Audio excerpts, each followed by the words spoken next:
السلام علیکم ورحمۃ اللہ وبرکاتہ۔ آج جو ہم اپنا عنوان لے کر آپ کے سامنے آئے ہیں، بہت ہی دکھ اور درد بھری عنوان ہے ہمارا، بیت المقدس۔ آج بیت المقدس کے ارد گرد فلسطین، چاہے جو بھی بغل میں قصبے ہیں یا اسٹیٹ ہیں، اس میں جنگیں ہو رہی ہیں، لوگوں کو ظلماً ستایا جا رہا ہے، لوگوں کو مارا جا رہا ہے، پیٹا جا رہا ہے، گھر تباہ و برباد کر دیے جا رہے ہیں۔ آخر بات کیا ہے؟ آخر مدعا کیا ہے؟ اس مدعے کو جاننے کے لیے تاریخی باتوں کا جاننا بہت ضروری ہے، اور اس تاریخی باتوں سے ہماری قوم بہت دور ہے۔ آئیے تاریخی باتوں کو سننے کے لیے، جاننے کے لیے اس موضوع میں جو ہم گفتگو کریں گے، اس کو آپ سکون قلب سے سنیے، اور آپ کے دل کو راحت ملے گی، آپ کے ایمان کو تازگی ملے گی، کیونکہ مسجد اقصی ہمارا قبلہ اول ہے۔ مسجد اقصی سے ہماری بہت ہی پرانا رشتہ ہے۔ مسجد اقصی ہمارے لیے ہماری جان ہے۔ مسجد اقصی ہماری شان ہے، ہماری شوکت ہے۔ ہم مسلمانوں کے لیے قبلہ اول ہے۔ آئیے مسجد اقصی کی تاریخی معلومات کو آپ کے سامنے یہ ناچیز پیش کرنے جا رہا ہے۔ مسجد اقصی کی حفاظت کا ایک عظیم منصب اور ایک عظیم مفہوم بچوں کے ذہن میں منتقل کیا جائے۔ کیا خبر کہ یہ جو نونہال چھوٹے بچے ہیں، ہمارے یہاں آس پاس میں رہتے ہیں، کیا پتہ ان میں سے کوئی صلاح الدین ایوبی جیسا کھڑا ہونے والا ہو۔ صلاح الدین ایوبی کوئی آسمان سے آنے والا یا زمین سے نکلنے والا مجاہد کا نام نہیں تھا، وہ اس طرح پرورش پانے والا عام بچہ تھا۔ صلاح الدین ایوبی ان حالات کا سامنا کیا تھا جب عیسائیوں نے بیت المقدس پر زبردستی قبضہ جمایا ہوا تھا، جبکہ حضرت عمر فاروق رضی اللہ تعالیٰ عنہ کے دور کے زمانے سے لے کر تقریباً 400 سال تک بیت المقدس پر آذانیں ہوتی رہی اور نمازیں ہوتی رہی۔ صرف اور صرف ان عیسائیوں کو وہاں آنے کا عام اجازت دی گئی تھی، وہ بھی فاطمی دور میں۔ مطلب کہ ان عیسائیوں کو صرف وہاں اجازت دی گئی تھی زیارت کرنے کے لیے، وہ بھی کس دور میں؟ فاطمی دور میں۔ ویسے میں اگر تاریخ بتاؤں تو بیت المقدس روئے زمین کا تیسرا مرکز مسلمانوں کا ہے، تیسرا اہم مرکز مسلمانوں کا ہے۔ حرم کعبہ اور مسجد نبوی کے بعد تیسرا حرم مسجد اقصی ہے، یعنی بیت المقدس ہے۔ اور ویسے اس کی انعقاد اور زمین پر اس کے پائے جانے کی تاریخ تو بہت پرانی ہے۔ فرمایا گیا اللہ تعالیٰ نے روئے زمین پر سب سے پہلے خانہ کعبہ کو بنوایا، فرشتوں نے اس کی تعمیر کی، تو مکہ مکرمہ یعنی خانہ کعبہ کے 40 سال کے بعد بیت المقدس کو فرشتوں نے تعمیر کیا۔ فلسطین میں سب سے پہلے وہ جگہ وہ فرشتوں نے مقدس بنائی، معتبر جگہ بنائی، یعنی بیت المقدس کو اس زمانے میں بنی آدم علیہ السلام کے زمانے سے یہ بیت المقدس علاقہ مقدس ہی رہا، اور اس کو ارض المقدس بھی کہا جاتا ہے، جو آج بھی عربی میں ارض المقدس کہا جاتا ہے۔ پھر انبیاء علیہ السلام آتے رہے، اور اکثر انبیاء علیہ السلام کی نسبت بیت المقدس میں رہی۔ بیت المقدس ہی انبیاء کرام علیہ السلام کی عبادت گاہ رہی۔ بیت المقدس ہی انبیاء کرام علیہ السلام کی تبلیغ کا مرکز رہا۔ بنی اسرائیل کے تقریباً انبیاء علیہ السلام بیت المقدس کو اپنا مسکن بنائے ہوئے تھے، اپنا وطن بنائے ہوئے تھے۔ کتنے انبیاء کرام کا ذکر کروں؟ تقریباً 30,000 انبیاء کرام بیت المقدس کے ارد گرد دفنے ہیں، اور اولو العزم پیغمبروں میں حضرت ابراہیم علیہ السلام وہیں پر ہیں، آپ کے بیٹے حضرت اسحاق علیہ السلام وہیں پر ہیں، ان کے بیٹے حضرت یعقوب علیہ السلام وہیں پر ہیں، حضرت موسیٰ علیہ السلام وہیں پر ہیں، اس کے علاوہ زکریا علیہ السلام، داؤد علیہ السلام وہیں پر ہے، اور حضرت سلیمان علیہ السلام بھی وہیں پر ہیں۔ جلیل القدر انبیاء کرام سب بیت المقدس میں ہیں۔ یہ بیت المقدس کے لیے بہت اہمیت کا حامل ہے کہ مسلمانوں سے پہلے یعنی انبیاء اسلام کے دور میں یہ بیت المقدس انبیاء السلام کا مرکز رہا، قبلہ رہا، عبادت گاہ رہا۔ یوں ہی ان انبیاء کرام ماننے والے تھے، یہودی بھی ان انبیاء کرام کے ماننے والے تھے۔ جو یہودی آج کل جنگ و فتنے میں مسلمانوں کو پریشان کر رہے ہیں، یہ یہودی ان انبیاء کرام کے ماننے والے تھے، فالوورز تھے حضرت ابراہیم علیہ السلام کے، حضرت اسحاق علیہ السلام کے، اور حضرت یعقوب علیہ السلام کے۔ تو ان کے لیے بھی یہ بیت المقدس مقدس تھا، ان کے لیے بھی یعنی یہودیوں کے لیے بھی بیت المقدس مقدس تھا۔ اور مزے کی بات یہ ہے کہ حضرت بی بی مریم کی ساری تربیت بیت المقدس کے اندر ہوئی، اور جب حضرت مریم جوان ہوئی تو حضرت عیسیٰ علیہ السلام کی ولادت بھی بیت المقدس کے قریب میں ہوئی۔ حضرت عیسیٰ علیہ السلام کی پیدا وہاں ہوئے۔ حضرت عیسیٰ علیہ السلام نے بھی تبلیغ کا مرکز بیت المقدس کو بنایا۔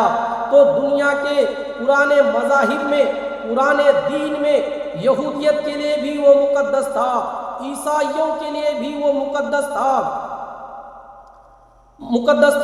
پھر اسلام کے لیے بھی مقدس ہے کہ اصل ابراہیم علیہ السلام کے دین پر نہ تو یہودی باقی رہے اور نہ ہی عیسائی باقی رہے، بلکہ صرف اور صرف مسلمان باقی ہیں، کیونکہ حضرت ابراہیم علیہ السلام نے شرک اور کفر کی تعلیم نہیں دی، بلکہ اللہ رب العزت کی وحدانیت پھیلائی تھی۔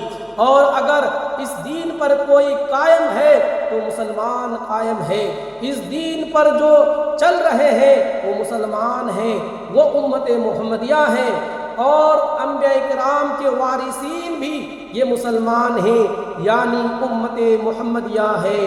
اور اس کے علاوہ عظمت والی چیز یہ ہے کہ جب میرے آقا صلی اللہ تعالی علیہ وسلم اعلان نبوت فرمائے اور نمازیں فرض ہوئیں، تو نمازوں میں بھی تقریباً 17 مہینے حضور صلی اللہ تعالی علیہ وسلم اور صحابہ کرام نے بیت المقدس کے طرف منہ کر کے نمازیں پڑھی۔ اس اعتبار سے ہمارا پہلا قبلہ وہی ہے، یعنی بیت المقدس، جس کو قبلہ اول کہا گیا۔ پھر حضور صلی اللہ تعالی علیہ وسلم کی خواہش پر قبلہ بدل دیا گیا اور خانہ کعبہ قبلہ ہو گیا۔ اور ایک بڑی اہمیت بیت المقدس کے لیے یہ بھی ہے کہ جب میرے پیارے نبی صلی اللہ تعالی علیہ وسلم معراج کو تشریف لے جا رہے تھے رب ذوالجلال سے ملاقات کے لیے، تو جبرائیل امین نے براق کی سواری کو حرم سے لے کر سب سے پہلے جہاں اتارا تھا وہ بیت المقدس کا ہی مقام تھا۔ بیت المقدس جہاں پر آج بھی وہ جگہ باقی ہے جہاں رسول کریم صلی اللہ تعالی علیہ وسلم کی سواری براق کو باندھا گیا تھا، اور حضور اکرم صلی اللہ تعالی علیہ وسلم بیت المقدس کے اندر جا کر 1,24,000 کم و بیش نبیوں کی میرے حضور نے امامت فرمائی تھی۔ یہ وہ بیت المقدس ہے جہاں سارے نبیوں نے میرے نبی کا خطبہ پڑھا تھا معراج کی شب۔ اس کے بعد حضور اکرم صلی اللہ علیہ وسلم آسمانوں کا سفر کیے، تو بیت المقدس اس لیے بھی مسلمانوں کے لیے بہت اہم ہے کیونکہ میرے آقا صلی اللہ علیہ وسلم کی امامت گاہ بھی ہے۔ جب حضور صلی اللہ تعالی علیہ وسلم کا دور تھا ظاہری زندگی کا، اس وقت بیت المقدس پر عیسائیوں کا ہی قبضہ تھا، لیکن سوال اٹھتا ہے عیسائیوں نے کہاں سے قبضہ کیا تھا، یعنی کس سے قبضہ کیا تھا؟ جواب میں آتا ہے کہ عیسائیوں نے یہودیوں سے قبضہ کیا تھا۔ عیسائیوں اور یہودیوں کے بیچ خطرناک جنگیں ہوتی رہیں۔ بیت المقدس میں خون خرابہ یہ آج کی تاریخ نہیں ہے، یہ بیت المقدس کی پرانی تاریخ ہے۔ ٹائٹس نام کا ایک عیسائی بادشاہ جس نے بیت المقدس کی اینٹ سے اینٹ بجا دی تھی، اس بادشاہ نے جتنے یہودی وہاں آباد تھے یعنی فلسطین پر سب کا قتل کروا دیا تھا۔ پھر عیسائیوں کا قبضہ بیت المقدس پر ہوا تھا کہ بڑے بڑے عیسائی بادشاہ آئے، اس نے سوائے ظلم کے بیت المقدس میں کچھ نہیں کیا۔ یہ تو عیسائیوں کی تاریخ تھی، کئی سو سال تک عیسائیوں کا بیت المقدس پر قبضہ رہا۔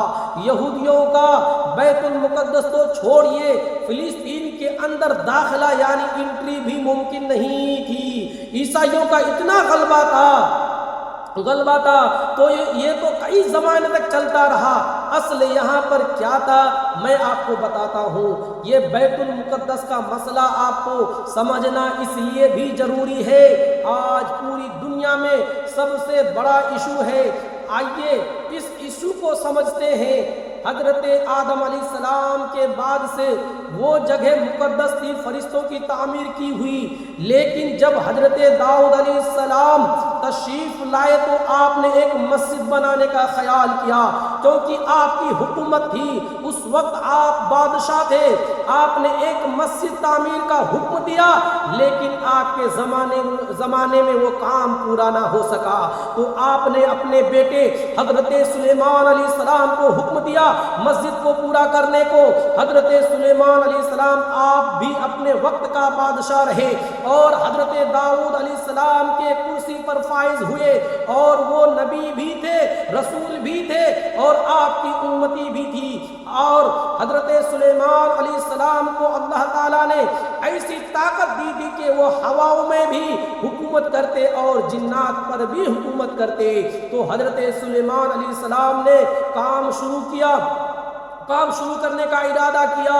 یہ وہ جگہ تھی جہاں حضرت موسیٰ علیہ السلام عبادت کیا کرتے تھے، جہاں مسجد اقصی ہے وہاں میرے پیارے موسیٰ حضرت موسیٰ علیہ السلام عبادت کیا کرتے تھے۔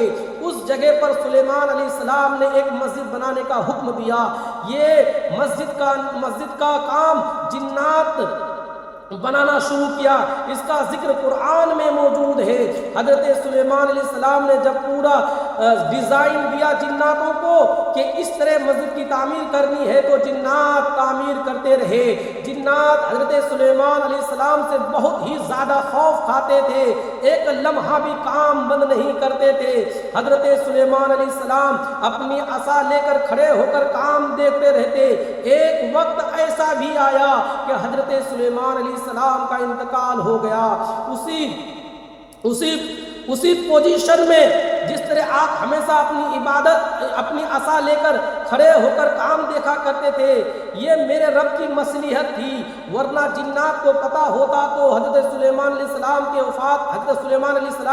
وفات کر چکے ہیں تو جنات بھاگ جاتے، کام چھوڑ کر چلے جاتے، مگر میرے رب کی مصلحت تھی کہ حضرت سلیمان علیہ السلام کے وفات ہونے کے بعد بھی آپ اپنے عصا مبارک کو لے کر کئیوں سال تک کھڑے رہے اور اسی پوزیشن میں اسی انداز میں جناتوں کو دیکھتے رہے، اور جنات خوف زدہ ہو کر تعمیر کے کام میں تھوڑی سی بھی غفلت نہیں کرتے تھے، تھوڑی سی بھی غفلت نہیں برتتے تھے۔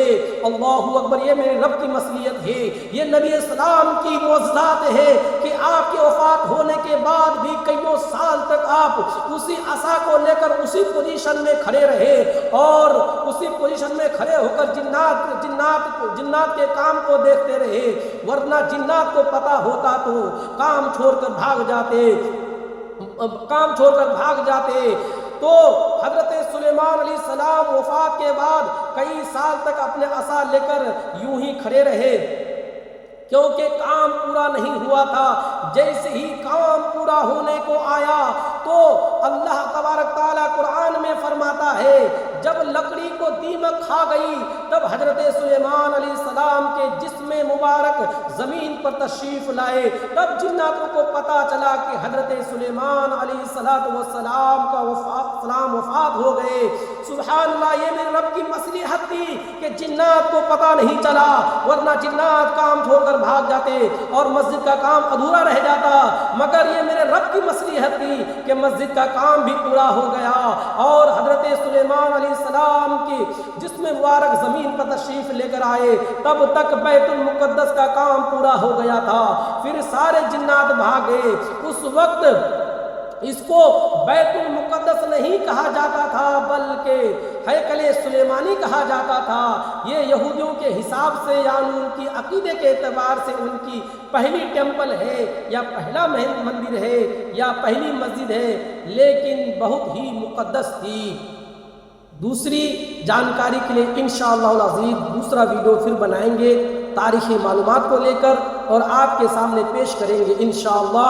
تب تک آپ اس چینل کو سبسکرائب کر لیں تاکہ دوسرا جو میرا پارٹ رہے گا تاریخی معلومات کا آپ کو مل جائے گا انشاءاللہ عز و جل۔